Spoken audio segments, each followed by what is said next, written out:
right, well, here's my convection oven and broiling pot that I just got from Wall's Discount for $9. Stoneware braising pot.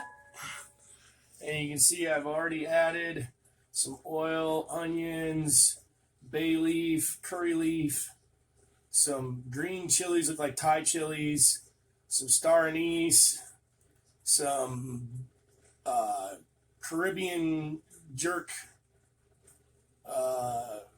marinade spices, and that's about it right now. Over here I have what I believe is some lamb shank that I bought from a Himalayan market, and it's on the bone, and I put a little bit of this garlic and ginger paste on the meat, and then added hot Indian curry powder and tossed it around so that it's all fully coated. And I'm going to braise that, or I'm going to brown that in my wok with some oil, and then add it to my braising pot to braise for a few hours. Okay, I've got my wok about heated up. I use some corn oil here, just generic corn oil, to do this browning in. I'm going to start adding the lamb pieces, and I didn't realize how difficult it was to hold the camera at the same time. But you want about 1/3 of an inch or so of oil when you do this. Space them out so they get all the love. Everybody gets along happy.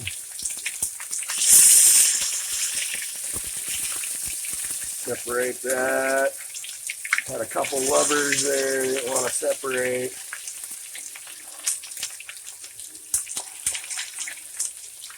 And a little tighter in here than I thought. That's all right.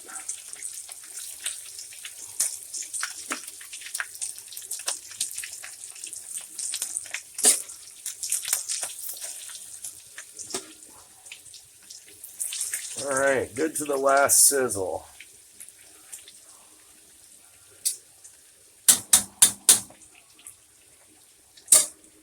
All right, I'm going to turn it up just a little bit more. And it smells amazing in here. I love this wok. It works so nice. And I don't want to cook them fully. I just want to start the caramelization, the browning a little bit. See, we got a little bit of nice caramelization already going there. Oh yeah, good deal. Those are the early smoker ones when the oil was still smoking.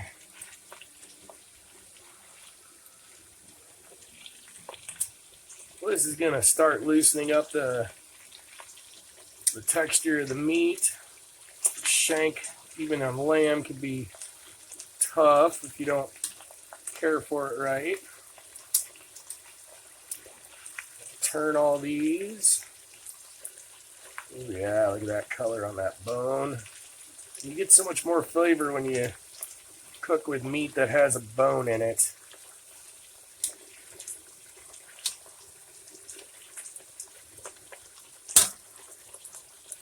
There we go, we're almost done.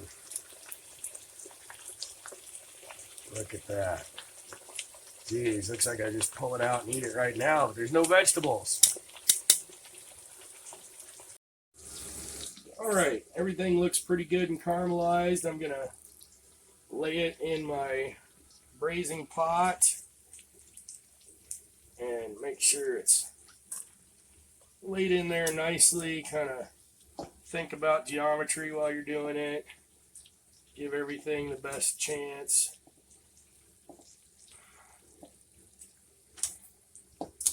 This is going to cook down a lot in the next couple of hours. Hopefully I'll have room for all my vegetables. If not, we'll do it again tomorrow. Oops. There's a curry leaf stem in there. I guess it wouldn't matter.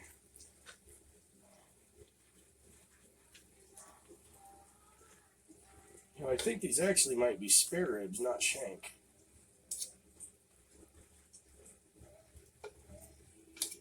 Yeah, it looks like a spare rib. We know I can make good spare ribs. All right, perfect. Any more and I need a bigger pot. All right. All this goodness down in the bottom here. I want to try to separate, well, as much of that down in there as possible. And I just want a little bit of this oil. I don't want all of it. Boy, that cast iron's heavy. There we go. All right, I'm going to braise in some beef stock.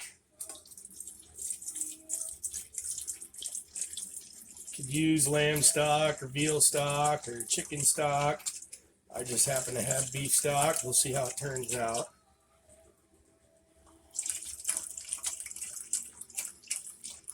That looks about right. So a couple cups.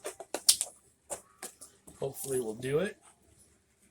And I'm going to add a little bit more of this ginger garlic paste.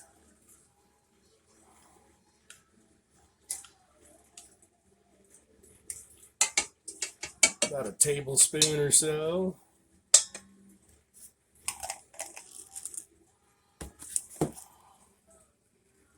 Get that broke up in there. Now you could go a lot of different directions with your braising liquid. You could use wine if you're doing more of a European thing. I've heard of people braising in beer. You could braise in stock. We're doing a little stock and spice today. Might put just a little more curry. Why not? In my braising stock.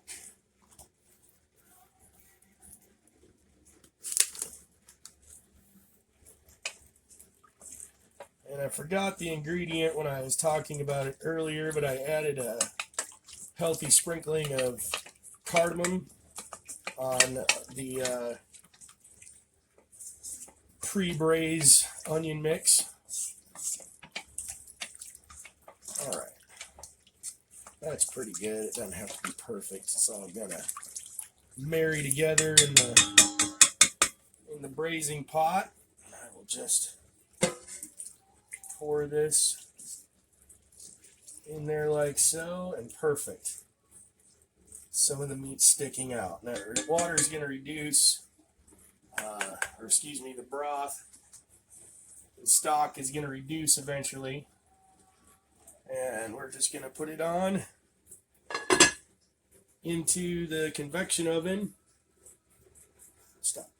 All right, I've got the pot in the convection oven. I put it handle out, so hopefully it's easier to grab when I go to alter it later. I'll hit bake. I'm going to turn the temperature down to 250 for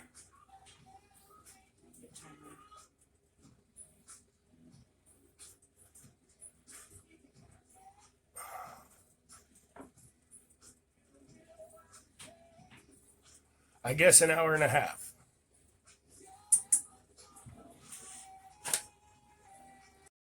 All right, here we have the meat. It's been braising a little over 3 hours, and I'm going to pull it out and lay it in a tray for temporary transfer here. Ooh, it's very tender. Very tender. And I'm not trying to remove it from the bone right now. I just want to get it out of the pot so that I can remove all the aromatics that I braised with. Whoops.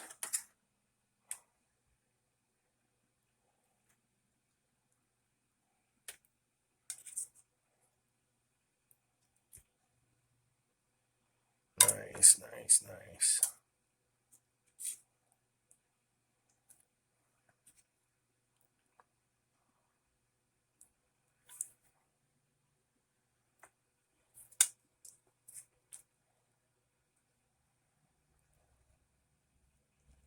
And these were definitely spare ribs. I couldn't tell at the frozen market because it was frozen in a bag. It was just lamb bone in. Well, this is what you get, I guess. It's fine with me. I think I pretty much got everything out of there. All right.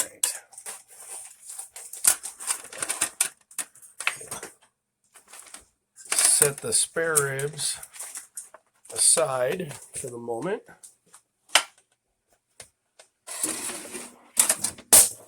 Whoops.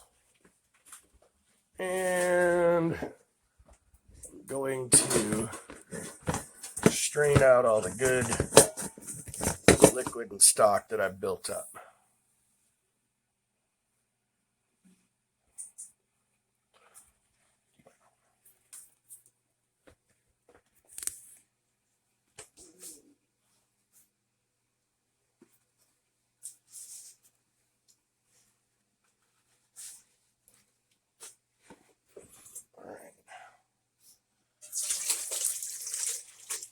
Just like that.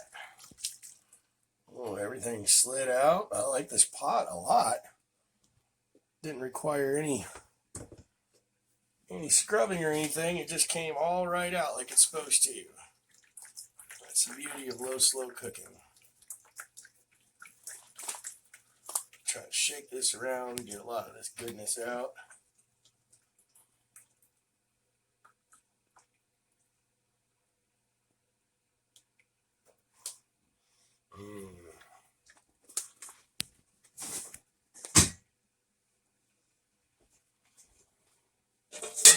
Alright. That's all good stuff. Nothing too weird in there. I'm going to put my potatoes down. And my chopped carrots. I'm going to give those a little bit extra braise. Then the rest of the vegetables coming.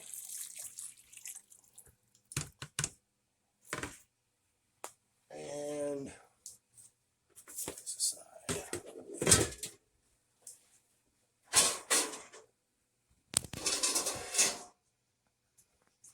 Back to the spare ribs. I'll put those right back in here. Continue braising with the vegetables.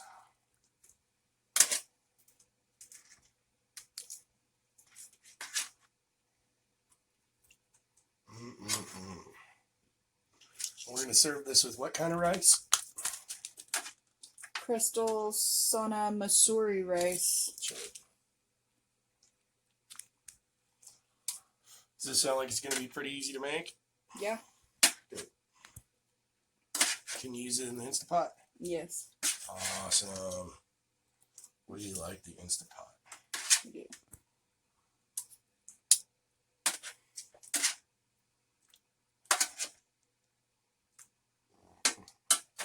It's so hard not to just start slurping these off the bone. I'm going to have to have one taste here.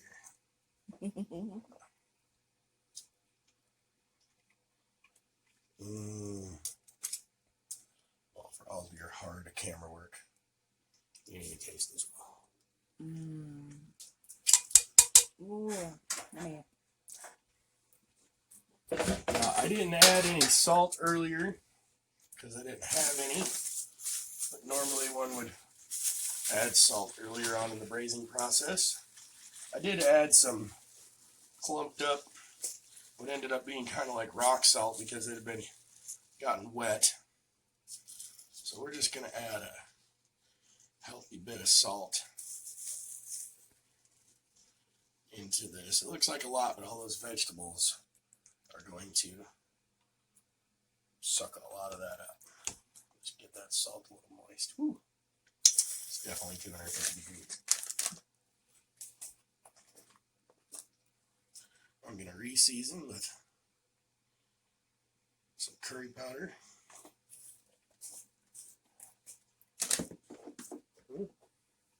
Maybe a little more of this garlic paste. What do you like this? Garlic ginger paste. Let's dab that around a little bit. I'm just going to kind of get a little wet on the top. Oh, the smell of that. Oh, it's so good.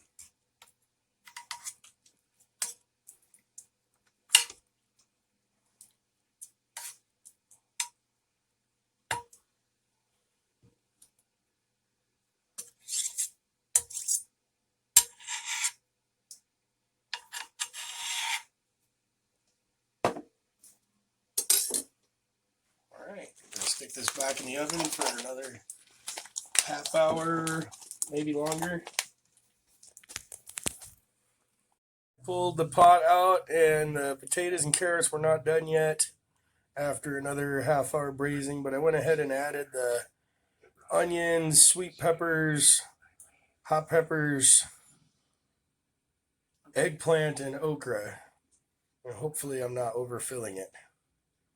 I'm going to kick up the temperature to like 300 as well. Okay, so I just pulled the lid off. It's just about done. I want to turn this a little bit and see if the potatoes are done. Look about done. Is that a carrot there? Let's see.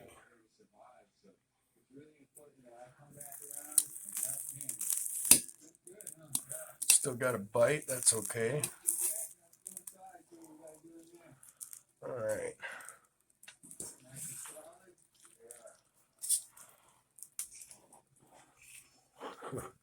Thank you, Lauren. All right, will you crack that can for me?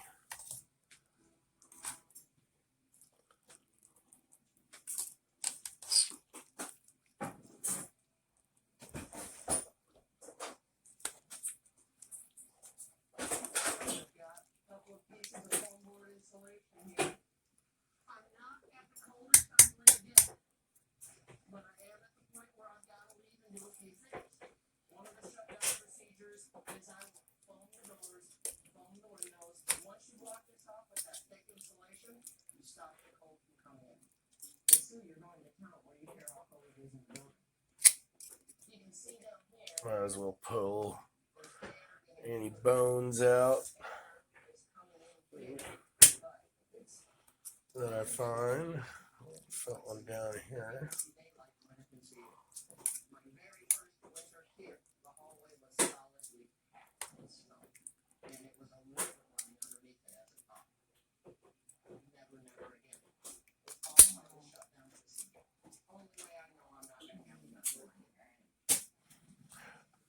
Just use a church key.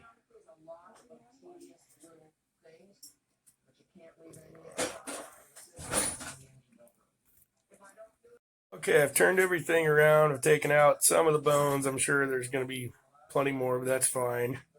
I sprinkled more curry powder on top and a little more salt. And I'm going to be adding coconut milk.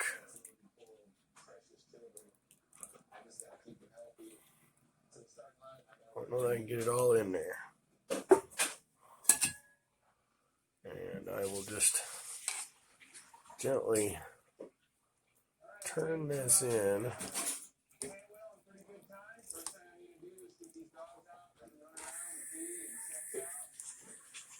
That's starting to look like a curry. Now, I don't know that this is the way everybody would do it. This is the way I did it today. Might not be the exact way I do it next time, but it's important for me to try new methods, learn new methods,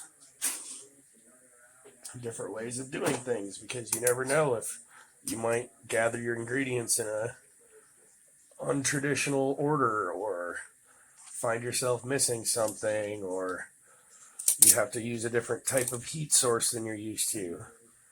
It's always good to be trying new things, experimenting, finding new ways. And it's okay to reinvent the wheel.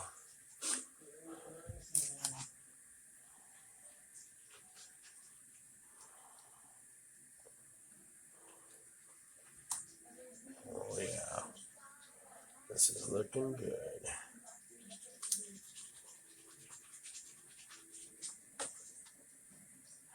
More bone there. Looking good.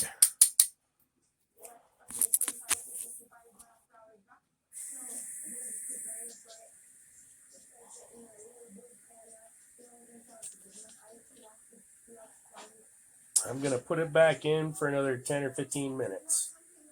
All right, let's see what we came up with. Ooh, that looks good. All right, I'm going to put the lid back on it, and I'm going to move it onto the counter and work on some bread. Okay, I bought a long loaf of Barbari bread. I hope that's how you pronounce it. It just looked really good. So I cut it off to oven size. Voila. And I'm just going to place it in there for a little bit to kind of toast it.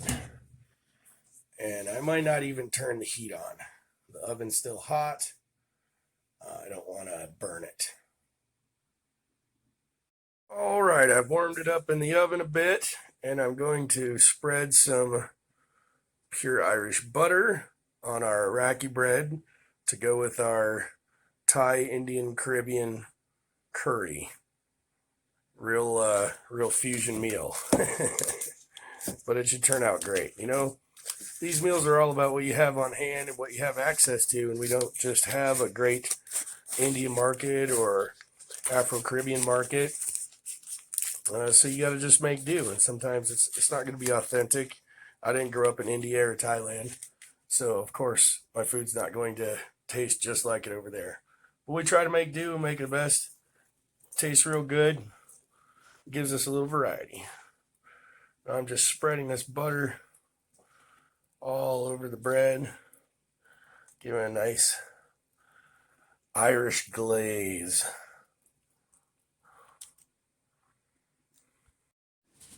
And there you have it. This is my fusion goat curry with Barbari bread, garnished with a couple of curry leaves. I can't wait to try it. It was fun to make. I'm sure we'll enjoy it for a couple days in the fridge. A lot of times curry's better the next day.